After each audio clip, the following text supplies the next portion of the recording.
Hey guys, Caleb Kid Coy here, your alchemized slayer of mediocrity and heroic family legacy headhunter, back for the second part reading of The Richest Man in Babylon, original 1929 edition by George S. Clason. Tomorrow, I did want to mention 10 a.m. Eastern Time. If you'd like to join us live, doing a cool interview on more freaking brilliant business ideas and the power of AI and creative business solutions and creative business thinking with Bob Sager. So if you go to Caleb Kid Coy's Legacy Heroes channel, you may be watching this live reading from there tomorrow at 10 a.m. Eastern. That is Friday. It's going to be a great interview with Mr. Bob Sager tomorrow. So let's get right into this second part of The Richest Man in Babylon. The first cure, start thy purse to fattening. Arcad addressed a thoughtful man on the second row. My good friend, at what craft workest thou? I, replied the man, I'm a scribe and carve records upon the clay tablets. Even at such labor did I myself earn my first coppers. Therefore thou hast the same opportunity to build a fortune. He spoke to a florid-faced man farther back. Pray tell also, what dost thou to earn thy bread? I, responded this man, I'm a meat butcher. I do buy the goats the farmers raise and kill them and sell the meat to the housewives and the hides to the sandal makers. Because thou didst also labor and earn, thou hast every advantage to succeed that I did possess. In this way did Arcad proceed to find out how each man labored to earn his living. Love it when you lose your place there. When he had done questioning them, he said, Now, my students, you can see that there are many trades and labors at which men may earn coins. Each of the ways of earning is a stream of gold from which the worker doth divert by his labors a portion to his own purse. Therefore, into the purse of each of you flows a stream of coins, large or small, according to his ability.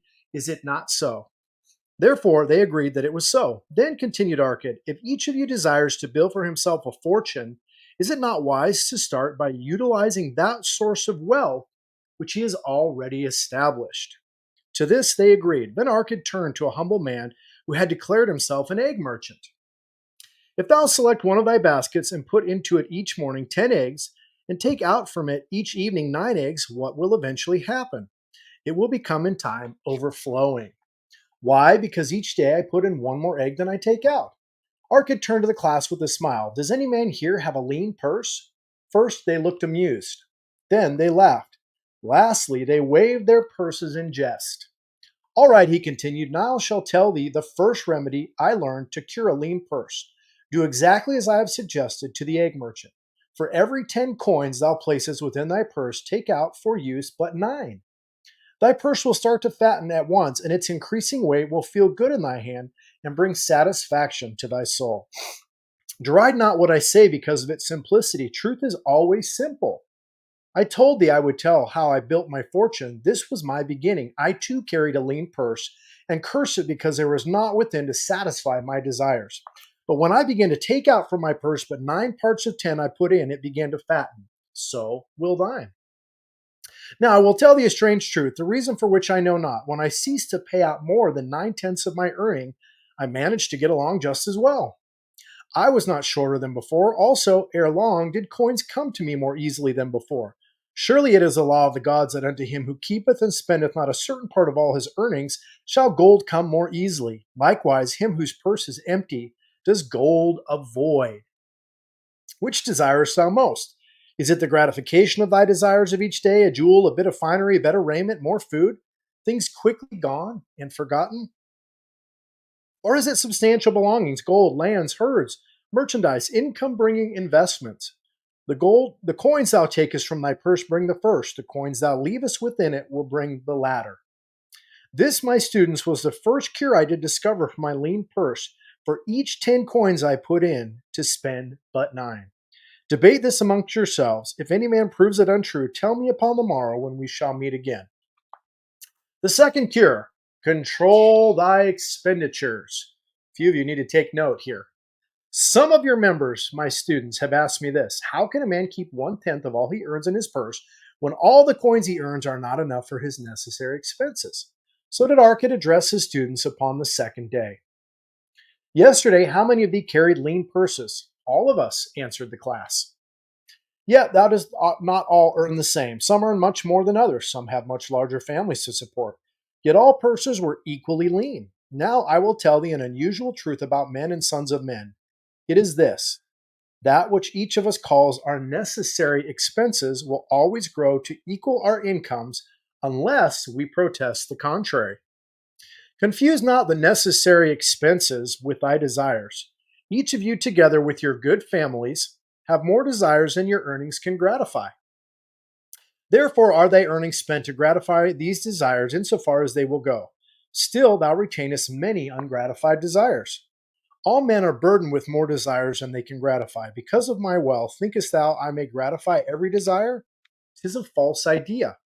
There are limits to my time, there are limits to my strength, there are limits to the distance I may travel.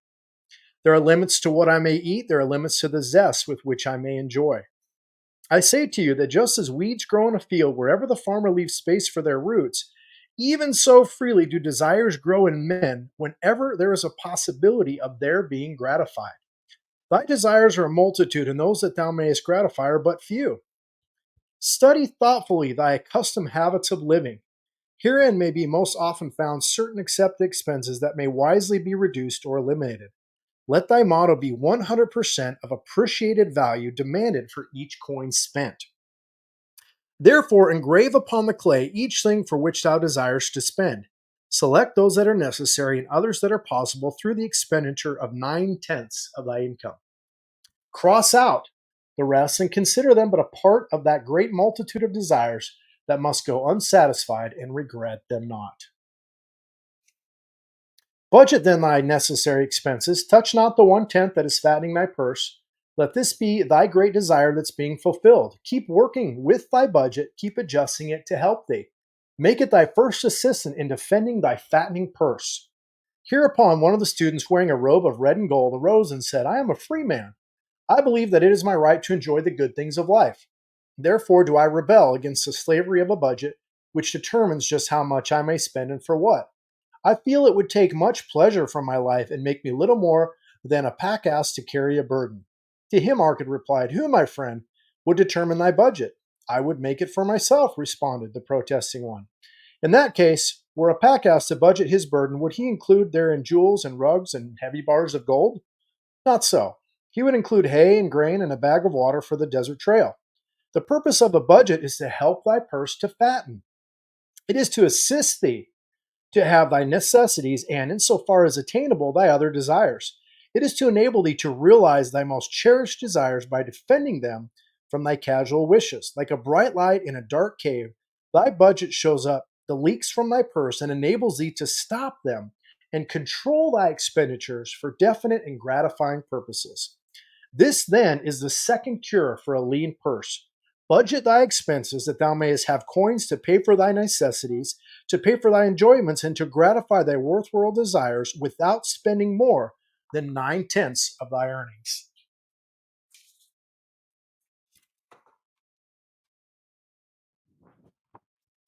The third cure: make thy gold multiply.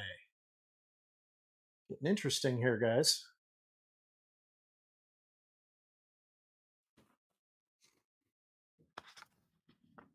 Behold, thy lean purse is fattening. Thou hast disciplined thyself to leave therein 1/10 of all thou earnest. Thou hast controlled thy expenditures to protect thy growing treasure. Next, we will consider means to put thy treasure to labor and to increase.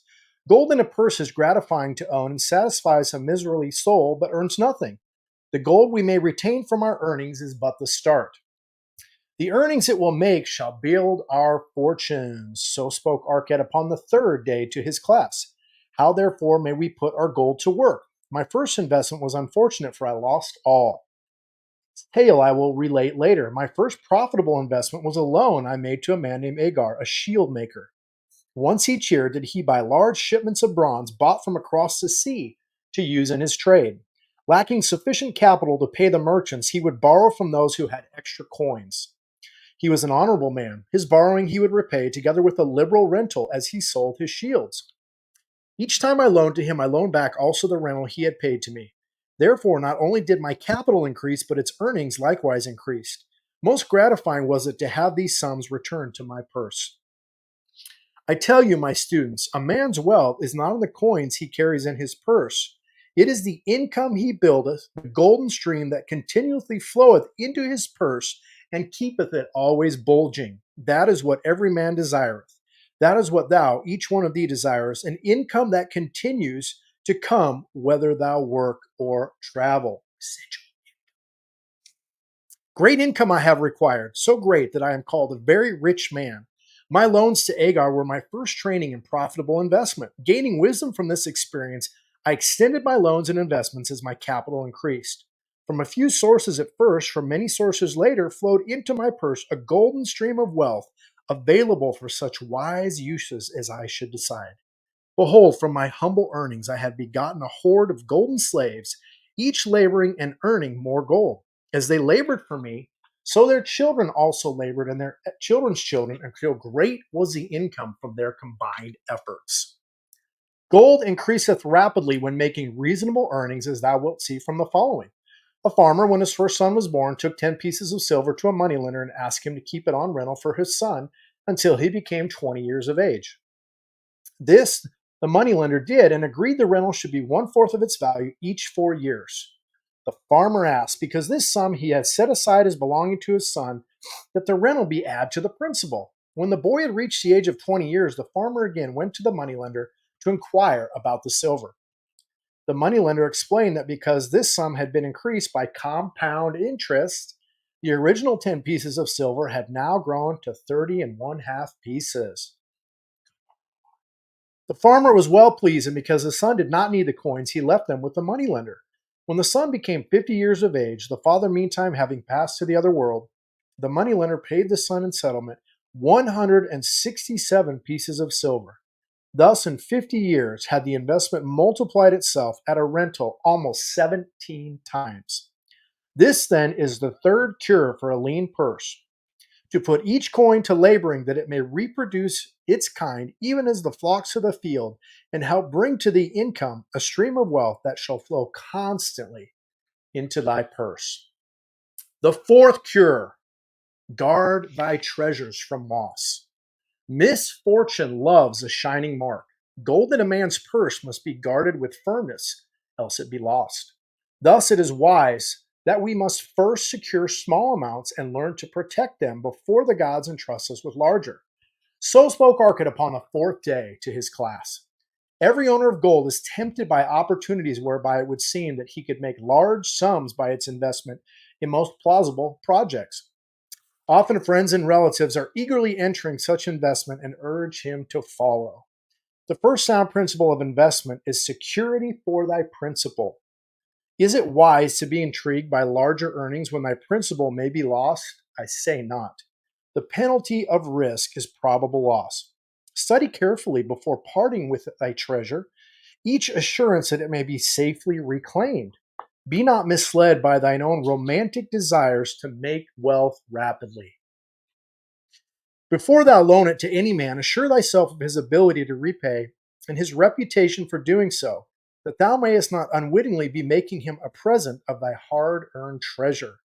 Before thou entrust it as an investment in any field, acquaint thyself with the dangers which may beset it. My own first investment was a tragedy to me at the time. The guarded savings of a year I did entrust to a brickmaker named Esmer, who was traveling over the far seas, and in Tyre agreed to buy me for rare jewels of the Phoenicians, buy for me. These would sell upon his return and divide the profits. The Phoenicians were scoundrels and sold him bits of glass. My treasure was lost. Today my training would show to me at once the folly of entrusting a brickmaker to buy jewels. Therefore do I advise thee from the wisdom of my experiences. Be not too confident of thine own wisdom in entrusting thy treasures to the possible pitfalls of investments. Better by far to consult the wisdom of those experienced in handling money for profit. Such advice is freely given for the asking, and may readily possess a value equal in gold to the sum thou considerest investing. In truth, such is its actual value if it save thee from loss. This then is the fourth cure for a lean purse, and of great importance if it prevent thy purse from being emptied once it has become well filled. Guard thy treasure from loss by investing only where thy principal is safe, where it may be reclaimed if desirable, and where thou wilt not fail to collect a fair rental. Consult with wise men. Secure the advice of those experienced in the profitable handling of gold. Let their wisdom protect thy treasure from unsafe investments. The fifth cure: make of thy dwelling a profitable investment. If a man setteth aside 9 parts of his earnings upon which to live and enjoy life, and if any part of this 9 parts he can turn into a profitable investment without detriment to his well being, then so much faster will his treasures grow. So spake Arcad to his class at their fifth lesson. All too many of our men of Babylon do raise their families in unseemly quarters. They do pay to exacting landlords liberal rentals for rooms where their wives have not a spot to raise the blooms that gladden a woman's heart, and their children have no place to play their games except in the unclean alleys. No man's family can fully enjoy life unless they do have a plot of ground wherein children can play in the clean earth, and where the wife may raise not only blossoms but good rich herbs to feed her family. To a man's heart it brings gladness to eat the figs from his own trees and the grapes of his own vines. To own his own domicile and to have it a place he is proud to care for putteth confidence in his heart and greater effort behind all his endeavors. Therefore do I recommend that every man own the roof that sheltereth him and his. Nor is it beyond the ability of any well-intentioned man to own his own home. Hath not our great king so widely extended the walls of Babylon that within them much land is now unused and may be purchased at sums most reasonable? Also I say to you, my students, that the moneylenders gladly consider the desires of men who seek home and land for their families. Readily may thou borrow to pay the brickmaker and the builder for such commendable purposes, if thou can show a reasonable portion of the necessary sum which thou thyself hath provided for the purpose. Then, when the house is be built, thou canst pay the moneylender with the same regularity as thou didst pay the landlord, because each payment will reduce thy indebtedness to the moneylender. A few years will satisfy his loan. Then will thy heart be glad, because thou wilt own in thy own right a valuable property, and thy only cost will be the king's taxes. Also wilt thy good wife go more often to the river to wash thy robes, that each time returning she may bring a goat skin of water to pour upon the growing of things. Thus come many blessings to a man who owneth his own house, and greatly will it reduce his cost of living, making available more of his earnings for pleasures and the gratification of his desires. This then is the fifth cure for a lean purse: own thine own home. The sixth cure: ensure a future income.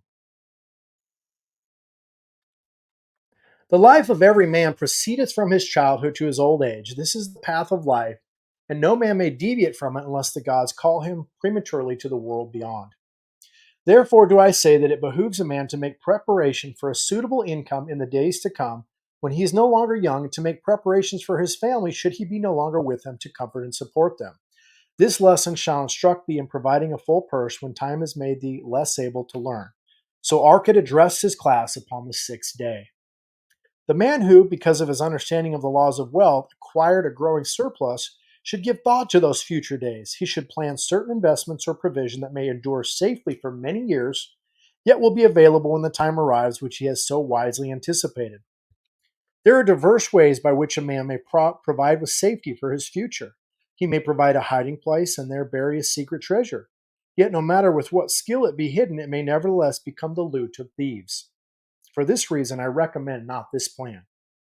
A man may buy houses or lands for this purpose. If wisely chosen as to their usefulness and value in the future, they are permanent in their value, and their earnings or their sale will provide well for his purpose. A man may loan a small sum to the moneylender and increase it at regular periods. The rental, which the moneylender adds to this, will largely add to its increase. I do know a sandal maker named Anson who explained to me not long ago that each week for 8 years he had deposited with his moneylender 2 pieces of silver. The moneylender had but recently given him an accounting over which he greatly rejoiced. The total of his small deposits, with their rental at the customary rate of 1/4 their value for each 4 years, had now become 1,040 pieces of silver. I did gladly encourage him further by demonstrating to him with my knowledge of the numbers that in 12 years more, if he would keep his regular deposits of but 2 pieces of silver each week, the moneylender would then owe him 4,000 pieces of silver, a worthy competence for the rest of his life.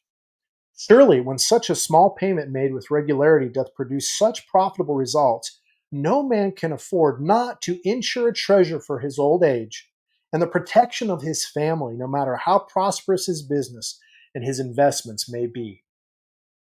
I would that I might say more about this. In my mind rests a belief that someday wise thinking men will devise a plan to insure against death, whereby many men pay in but a trifling sum regularly, the aggregate making a handsome sum for the family of each member who passes to the beyond. Sounds a lot like life insurance to me.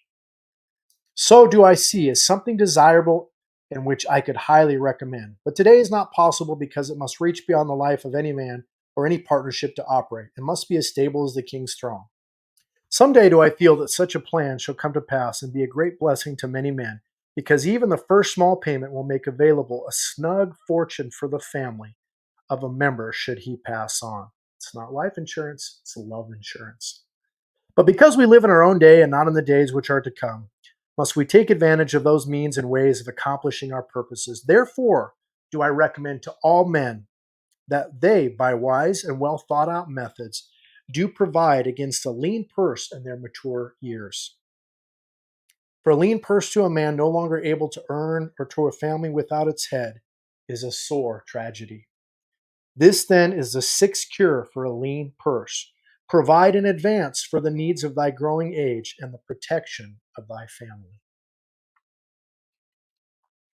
The seventh cure, increase thy ability to earn. This day do I speak to thee, my students, of one of the most vital remedies for a lean purse. Yet I will talk not of gold, but of yourselves, of the men beneath the robes of many colors who do sit before me. I will talk to you of those things within the minds and lives of men which do work for or against their success. So did Arcot address his class upon the seventh day. Not long ago came to me a young man seeking to borrow. When I questioned him the cause of his necessity, he complained that his earnings were insufficient to pay his expenses. Therefore, I explained to him that being the case, he was a poor customer for the moneylender, as he possessed no surplus earning capacity to repay the loan. What you need, young man, I told him, is to earn more coins. What dost thou to increase thy capacity to earn? All that I can do, he replied. 6 times within 2 moons have I approached my master to request my pay be increased, but without success. No man can go oftener than that. We may smile at his simplicity, yet he did possess one of the vital requirements to increase his earnings. Within him was a strong desire to earn more, a proper and commendable desire. Preceding accomplishment must be desire. Thy desires must be strong and definite. General desires are but weak longings. For a man to wish to be rich is of little purpose. For a man to desire 5 pieces of gold is a tangible desire which he can press to fulfillment. After he has backed his desire for 5 pieces of gold with strength of purpose to secure it, next he can find similar ways to obtain 10 pieces and then 20 pieces and later 1,000 pieces. And behold, he has become wealthy. In learning to secure his one definite small desire, he hath trained himself to secure a larger one. This is the process by which wealth is accumulated, first in small sums, then in larger ones, as a man learns and becomes more capable. Desires must be simple and definite. They defeat their own purpose should they be too many, too confusing, or beyond a man's training to accomplish. As a man perfecteth himself in his calling, even so doth his ability to earn increase. In those days when I was a humble scribe, carving upon the clay for a few coppers each day, I observed that other workers did more than I and were paid more. Therefore did I determine that I would be exceeded by none. Nor did it take long for me to discover the reason for their greater success. More interest in my work, more concentration upon my task, more persistence in my effort, and behold, few men could carve more tablets in a day than I. With reasonable promptness, my increased skill was rewarded, nor was it necessary for me to go 6 times to my master to request recognition. The more of wisdom we know, the more we may earn. That man who seeks to learn more of his craft shall be richly rewarded. If he is an artisan, he may seek to learn the methods and the tools of those most skillful in the same line. If he laboreth at the law or at healing, he may consult and exchange knowledge with others of his calling. If he be a merchant, he may continually seek better goods that can be purchased at lower prices. Always do the affairs of man change and improve, because keen minded men seek greater skill that they may better serve those upon whose patronage they depend. Therefore, I urge all men to be in the front rank of progress and not to stand still, lest they be left behind. Many things come to make a man's life rich with gainful experiences. Such things as the following a man must do if he respect himself. He must pay his debts with all the promptness within his power, not purchasing that for which he is unable to pay. He must take care of his family that they may think and speak well of him. He must make a will of record that in case the gods call him, proper and honorable division of his property be accomplished. The living trust, even better. He must have compassion upon those who are injured and smitten by misfortune and aid them within reasonable limits. He must do deeds of thoughtfulness to those dear to him. Thus, the seventh and last remedy for a lean purse is to cultivate thine own powers, to study and become wiser, to become more skillful, to so act as to respect thyself. Thereby shalt thou acquire confidence in thyself to achieve thy carefully considered desires. These then are the 7 cures for a lean purse, which out of the experience of a long and successful life, I do urge for all men who desire wealth. There is more gold in Babylon, my students, than thou dreamest of. There is abundance for all. Go thou forth and practice these truths, that thou mayest prosper and grow wealthy, as it is thy right. Go thou forth and teach these truths, that every honorable subject of his majesty may also share liberally in the ample wealth of our beloved city.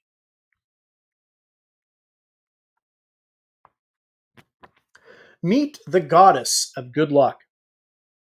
If a man be lucky, there is no foretelling the possible extent of his good fortune. Pitch him into the Euphrates, and like as not, he will swim out with a pearl in his hand. Babylonian proverb.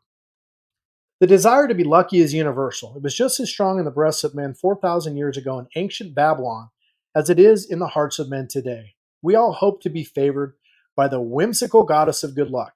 Is there some way we can meet her and attract not only her favorable attention, but her generous favors? Is there a way to attract good luck? That is just what the ancient men of Babylon wished to know. It is exactly what they decided to find out. They were shrewd men and keen thinkers.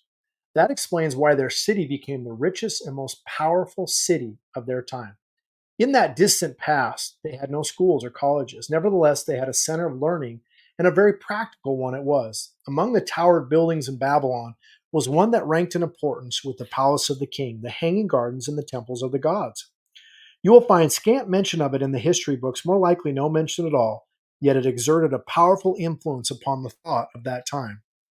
This building was the temple of learning, where the wisdom of the past was expounded by voluntary teachers and where subjects of popular interest were discussed in open forums. Within its walls, all men met as equals. The humblest of slaves could dispute with impunity the opinions of a prince of the royal house. Among the many who frequented the temple of learning was a wise rich man named Arcad, called the richest man in Babylon. He had his own special hall where almost any evening a large group of men, some old, some very young, but mostly middle-aged, gathered to discuss and argue interesting subjects. Suppose we listen in to see whether they knew how to attract good luck. The sun had just set like a great ball of fire shining through the haze of desert dust when Arcad strolled to his accustomed platform. Already full 80 men were awaiting his arrival, reclining on their small rugs spread upon the floor. More were still arriving. "What shall we discuss this night?" Arcad inquired. After a brief hesitation, a tall cloth weaver addressed him, rising as was the custom. "I have a subject I would like to hear discussed, yet hesitate to offer, lest it seem ridiculous to you, Arcad, and my good friends here."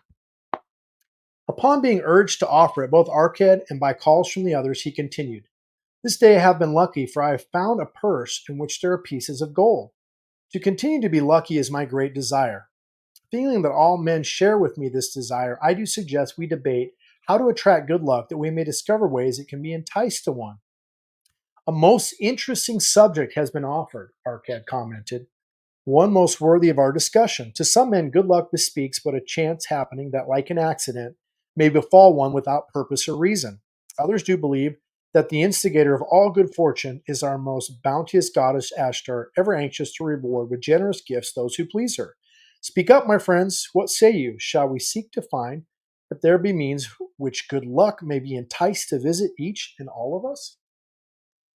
Yea, yea, and much of it, responded the growing group of eager listeners. Thereupon Arkad continued, to start a discussion, let us first hear from those among us who have enjoyed experiences similar to that of the cloth weaver in finding or receiving without effort upon their part valuable treasures or jewels. There was a pause in which all looked about expecting someone to reply, but no one did. What, no one? Arkad said. Then rare indeed must be this kind of good luck. Who now will offer a suggestion as to where we shall continue our search? That I will do, spoke a well-robed young man arising. When a man speaketh of luck, is it not natural that his thoughts turn to the gaining tables? Is it not there we find many men courting the favor of the goddess in hope she will bless them with rich winnings? As he assumed his seat, a voice called, do not stop, continue thy story, tell us, didst thou find favor with the goddess at the gaming tables? Did she turn the cubes with red side up so thou filled thy purse at the dealer's expense? Or did she permit the blue sides to come up so the dealer raked in thy hard earned pieces of silver? The young man joined the good natured laughter, then replied, I am not averse to admitting she seemed not to know I was even there. But how about the rest of you? Have you found her waiting about such places to roll the cubes in your favor? We are eager to hear as well as to learn. A wise start, broke in Arkad. We meet here to consider all sides of each question. To ignore the gaming table would be to overlook an instinct common to most men. The love of taking a chance with a small amount of silver in the hope of winning much gold. That doth remind me of the races but yesterday, called out another listener. If the goddess frequents the gaming tables, certainly she does not overlook the races where the gilded chariots and foaming horses offer far more excitement. Tell us honestly, Arkad, did she whisper to you to place your bet upon those gray horses from Nineveh yesterday? I was standing just behind thee and could scarce believe my ears when I heard thee place thy bet upon the grays. Thou knowest as well as any of us that no team in all Assyria can beat our beloved bays in a fair race. Didst the goddess whisper in thy ear to bet upon the grays because at the last turn the inside black would stumble and so interfere with our bays that the grays would win the race and score an unearned victory? Arkad smiled indulgently at the banter. What reason have we to feel the good goddess would take that much interest in any man's bet upon a horse race? To me, she is the goddess of love and dignity, whose pleasure is to aid those who are in need and to reward those who are deserving. I look to find her not at the gaming tables or the races where men lose more gold than they win, but in other places where the doings of men are more worthwhile and more worthy of reward. In tilling the soil, in honest trading, in all of man's occupations, there is an opportunity to make a profit upon his efforts and his transactions. Perhaps not all the time will he be rewarded because sometimes his judgment may be faulty and other times the winds and the weather may defeat his efforts. Yet if he persists, he may usually expect to realize his profit. This is so because the chances of profit are always in his favor. But when a man's situation is reversed, for the chances of profit are always against him and always in favor of the gamekeeper. The game is so arranged that it will always favor the keeper. It is his business at which he plans to make a liberal profit for himself from the coins bet by the players. Few players realize how certain are the gamekeeper's profits and how uncertain are their own chances to win. For example, let us consider wages placed upon the cube. Each time it is cast, we bet which side will be uppermost. If it be the red side, the game master pays to us 4 times our bet. But if any other of the 5 sides come uppermost, we lose our bet. Thus, the figures show that for each cast, we have 5 chances to lose, but because the red pays 4 for 1, we have 4 chances to win. In a night's play, the game master can expect to keep for his profit 1/5 of all coins wagered.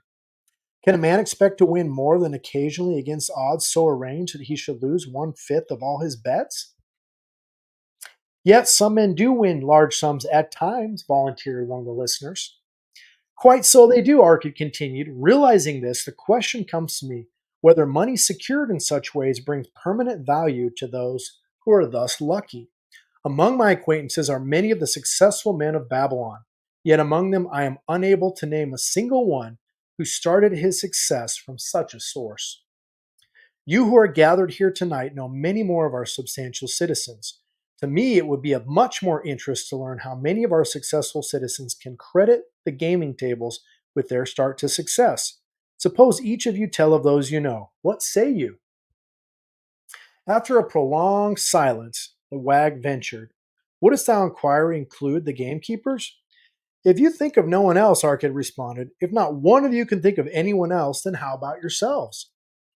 Are there any consistent winners with us who hesitate to advise such a source for their incomes? His challenge was answered by a series of groans from the rear taken up and spread amid much laughter.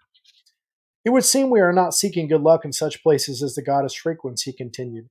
Therefore, let us explore other fields. We have not found it in picking up lost wallets, neither have we found it in haunting the gaming tables. As to the races, I must confess to have lost far more coins there than I have ever won. Now, suppose we consider our trades and businesses. Is it not natural, if we conclude a profitable transaction, to consider it not good luck, but just reward for our efforts? I am inclined to think we may be overlooking the gifts of the goddess. Perhaps she really does assist us when we do not appreciate her generosity. Who can suggest further discussion? Thereupon an elderly merchant arose, smoothing his genteel white robe. With thy permission, most honorable Arkad and my friends, I offer a suggestion. If, as you have said, we take credit to our own industry and ability for our business success, why not consider the successes we almost enjoyed but which escaped us, happenings which would have been most profitable? They would have been rare examples of good luck if they had actually happened. Because they were not brought to fulfillment, we cannot consider them as our just rewards. Surely many men here have such experiences to relate. Here is a wise approach, Arkad approved. Who among you have had good luck within your grasp, only to see it escape? Many hands were raised, among them that of the merchant. Arkad motioned to him to speak. As you suggested this approach, we should like to hear first from you. I will gladly relate a tale, he resumed, that doth illustrate how closely unto a man good luck may approach, and how blindly he may permit it to escape, much to his loss and later regret. Many years ago, when I was a young man, just married and well started to earning, my father did come one day and urge most strongly that I enter in an investment. The son of one of his good friends had taken notice of a barren tract of land not far beyond the outer walls of our city. It lay high above the canal where no water could reach it. Thus, the son of my father's friend devised a plan to purchase this land, build 3 large water wheels that could be operated by oxen, and thereby raise the life-giving waters to the fertile soil. This accomplished, he planned to divide into small tracts and sell to the residents of the city for herb patches. The son of my father's friend did not possess sufficient gold to complete such an undertaking. Like myself, he was a young man earning a fair sum. His father, like mine, was a man of large family and small means. He therefore decided to interest a group of men to enter the enterprise with him. The group was to comprise 12, each of whom must be a money earner and agreed to pay 1/10 of his earnings into the enterprise until the land was made ready for sale. All would then share justly in the profits in proportion to their investment. Thou, my son, bespoke my father unto me, art now in thy young manhood. It is my deep desire that thou begin the building of a valuable estate for myself, that thou mayest become respected among men. I desire to see thou profit from a knowledge of the thoughtless mistakes of thy father. This do I most ardently desire, my father, I replied. Then this do I advise. Do what I should have done at thy age. From thy earnings keep out 1/10 to put into favorable investments. With this 1/10 of thy earnings, and what it will also earn, thou canst, before thou art my age, accumulate for thyself a valuable estate. Thy words are words of wisdom, my father. Greatly do I desire riches. Yet there are many uses to which my earnings are called. Therefore do I hesitate to do as thou dost advise. I am young. There's plenty of time. So I thought at thy age, yet behold, many years have passed, and I have not yet made the beginning. We live in a different age, my father. I shall avoid thy mistakes.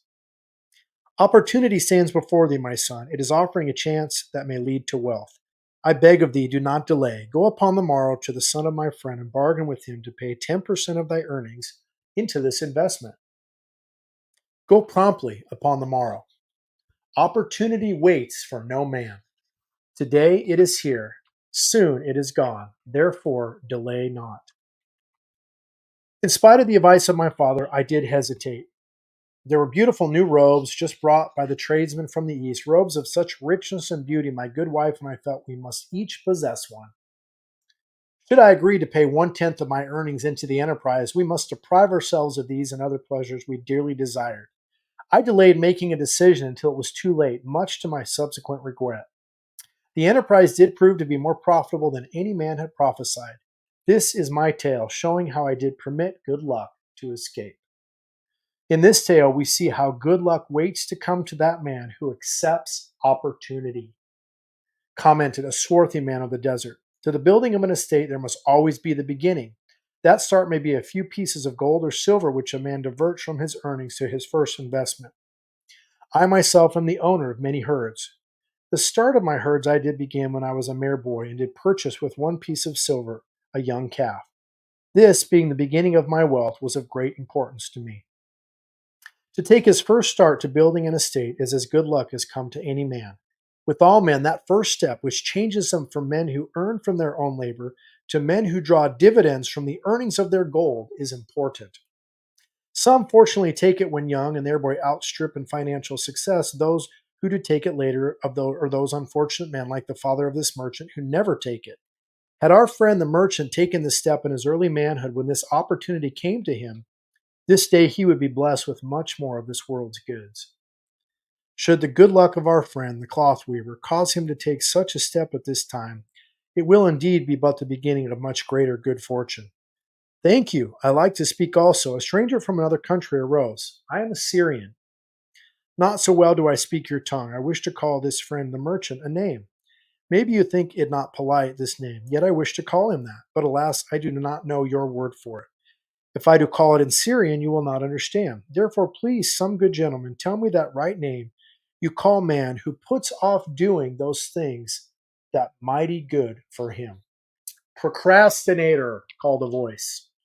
That's him, shouted the Syrian, waving his hands excitedly. He accepts not opportunity when she comes. He waits. He says, I have much business right now. By and by I talk to you. Opportunity she will not wait for such slow fellow. She thinks if a man desires to be lucky, he will step quick. Any man not step quick when opportunity comes, he big procrastinator like our friend, this merchant. The merchant arose and bowed good naturedly in response to the laughter. My admiration to thee, stranger within our gates, who hesitates not to speak the truth. And now, let us hear another tale of opportunity. Who has for us another experience? Demanded Arcad. I have, responded a red-robed man of middle age. I'm a buyer of animals, mostly camels and horses. Sometimes I do also buy the sheep and goats. The tale I'm about to relate will tell truthfully how opportunity came one night when I did least expect it. Perhaps for this reason I did let it escape. Of this you shall be the judge.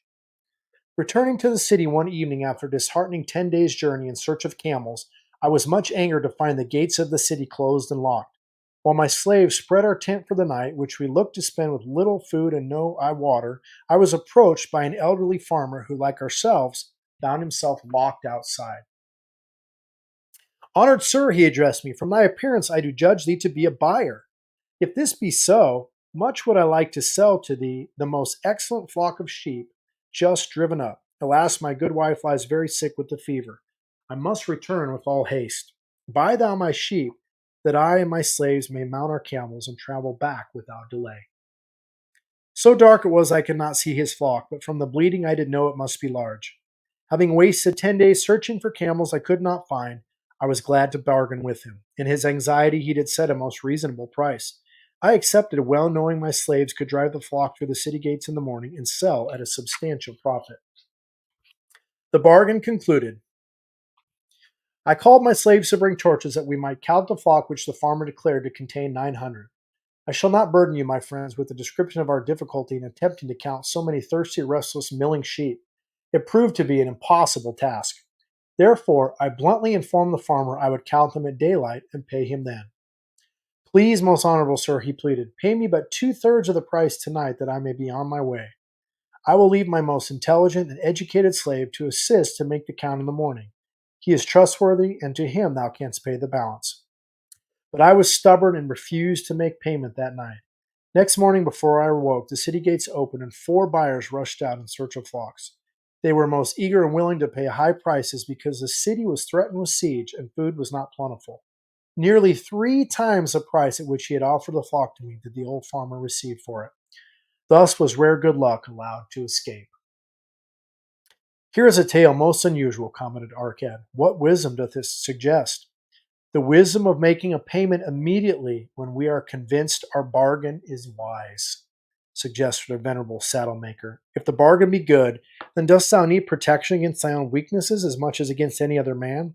We mortals are changeable. Alas, I must say, more apt to change our minds when right than wrong. Wrong, we are stubborn indeed. Right, we are prone to vacillate and let opportunity escape. My first judgment is my best. Yet always have I found it difficult to compel myself to proceed with a good bargain when made. Therefore, as a protection against my own weaknesses, I do make a prompt deposit thereon. This to save me from later regrets for the good luck that should have been mine. Thank you. Again, I like to speak. The Syrian upon his feet once more. These tales much alike. Each time opportunity fly away for the same reason. Each time she come to procrastinate of bringing good plan. Each time they hesitate, not say, right now best time, I do it quick. How can men succeed that way? Wise are thy words, my friend, responded the buyer. Good luck fled from procrastination in both these tales. Yet this is not unusual. The spirit of procrastination is within all men. We desire riches, yet how often, when opportunity doth appear before us, that spirit of procrastination from within does urge various delays in our acceptance, and listening to it, we do become our own worst enemies. In my younger days, I did not know it by this long word our friend from Syria doth enjoy. I think at first it was my own poor judgment that did cause me loss of many profitable trades. Later I did credit it to my stubborn disposition. At last I did recognize it for what it was, a habit of needless delaying where action was required, action prompt and decisive. How I did hate it when its true character stood revealed. With the bitterness of a wild ass hitched to a chariot, I did break loose from this enemy to my success. Thank you. I like ask question from Mr. Merchant. The Syrian was speaking. You wear fine robes, not like those of poor man. You speak like successful man. Tell us, did you listen now when procrastination whispers in your ear? Like our friend the buyer, I also had to recognize and conquer procrastination, responded the merchant.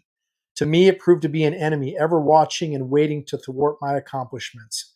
The tale I did relate is but one of many similar instances I could tell to show how it drove away my opportunities. 'Tis not difficult to conquer, once understood. No man willingly permits the thief to rob his bins of grain, nor does any man willingly permit an enemy to drive away his customers and rob him of his profits. When once I did recognize that such acts as these my enemy was committing, with determination I conquered him. So must every man master his own spirit of procrastination before he can expect to share in the rich treasures of Babylon. What sayest, Arcad? Because thou art the richest man in Babylon, many do proclaim thee to be the luckiest. Dost agree with me that no man can arrive at a full measure of success until he hath completely crushed the spirit of procrastination within him? It is even as thou sayest, Arcad admitted. During my long life, I have watched generation following generation, marching forward along those avenues of trade, science, and learning that lead to success in life. Opportunities came to all these men. Some grasped theirs and moved steadily to the gratification of their deepest desires. But the majority hesitated, faltered, and fell behind. Arcad turned to the cloth weaver. Thou didst suggest that we debate good luck. Let us hear what thou now thinkest upon the subject. I do see good luck in a different light. I had thought of it as something most desirable that might happen to a man without effort upon his part. Now I do realize such happenings are not the sort of thing one may attract to himself. From our discussion have I learned that to attract good luck to oneself, it is necessary to take advantage of opportunities. Therefore, in the future, I shall endeavor to make the best of such opportunities as do come to me.